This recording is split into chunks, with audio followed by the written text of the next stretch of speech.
Professional licensing regulation.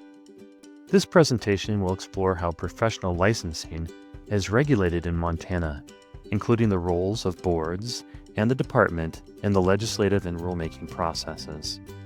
Professional licensing boards in Montana are part of the executive branch. They are administratively attached to the Department of Labor and Industry, and both the boards and the department are ultimately under the control of the governor. This chart outlines your relationship with the executive branch.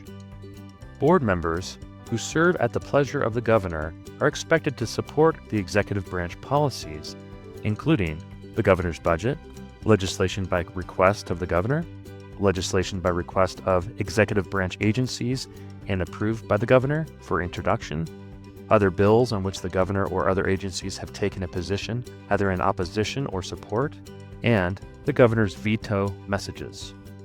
Pursuant to 2-15-121 Montana Code Annotated, the commissioner of the department represents the board in communications with the governor.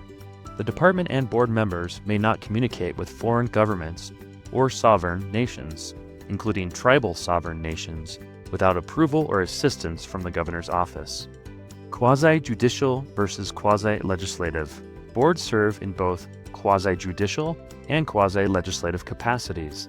That means they interpret and enforce laws, and also help shape them through rulemaking. The department's duties are outlined in 37-1-101 MCA, while board duties are defined in 37-1-131 MCA. The department handles day-to-day licensing operations, while boards provide oversight and policy direction. Staff support both entities with expertise in licensing, compliance, audits, fiscal matters, and legal issues. Legislation, enabling statutes. Boards are created by enabling statutes passed by the legislature. Montana's legislature meets biannually. The next session is scheduled for 2027. The governor plays a key role in shaping and approving board-related legislative actions. Legislation. This chart shows the legislative process by which a bill becomes law. We'll now take a closer look at how boards interact with the legislative process. Board involvement in legislation. Boards may be involved in legislation in several ways. Board members may testify before legislative committees, either as official representatives or as private individuals. Boards may also respond to third-party legislation that affects their professions. It is important to coordinate legislation within the executive branch to guarantee consistency of policy, prevent conflict in laws, and to keep you informed of the governor's policy, budget, and legislative goals. This coordination requires departments and boards to obtain approval from the governor before taking positions on legislation. Additionally, legislative oversight and interim committees provide opportunities for ongoing engagement and accountability. Montana Legislature website. For more information on legislative activities, including bill tracking and committee schedules, visit the Montana Legislature's website at legmt.gov. What is an administrative rule? Let's clarify the difference between statutes and administrative rules. Statutes, found in the Montana Code Annotated, or MCA, are laws enacted by the legislature. Administrative rules, published in the Administrative Rules of Montana, or ARM, are created by boards and departments under authority granted by statute. Together, statutes and rules form the regulatory framework that governs professional licensing. Board authority to enact rules. Boards make rules to implement and clarify statutes. However, boards cannot simply vote to change a rule at a meeting and expect it to take effect. Rulemaking is a formal process involving multiple stakeholders, including the board, the department, the governor's office, and the public. Boards must operate within the authority granted by statute.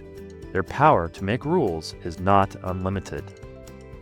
Rulemaking, the house that statute built. Rulemaking is built on a foundation of statutes. It's a complex process involving many roles and procedural steps. It often takes months or even years of planning and public involvement is essential. Rulemaking: process, timelines, and roles. Once a rulemaking concept is finalized by the board and department, it's submitted for review by department leadership and the governor's office. If approved, the formal rulemaking process begins, as defined by statute. Under the Montana Administrative Procedures Act, MCA Title II, Chapter 4, the board must take formal action at a public meeting to propose rule changes.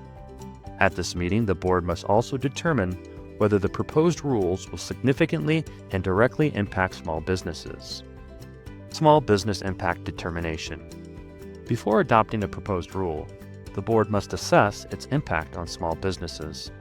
If the rule is likely to have a significant and direct effect, the board must publish that determination and prepare a small business impact analysis. This includes identifying affected businesses, describing the impact, and exploring alternatives to minimize adverse effects.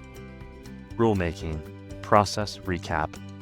Following board action and small business analysis, the rule is published for public comment. The process includes multiple steps: notice, hearing, comment review, and final adoption, all governed by statute. Secretary of State's flowchart. The Secretary of State provides a detailed flowchart outlining the rulemaking process.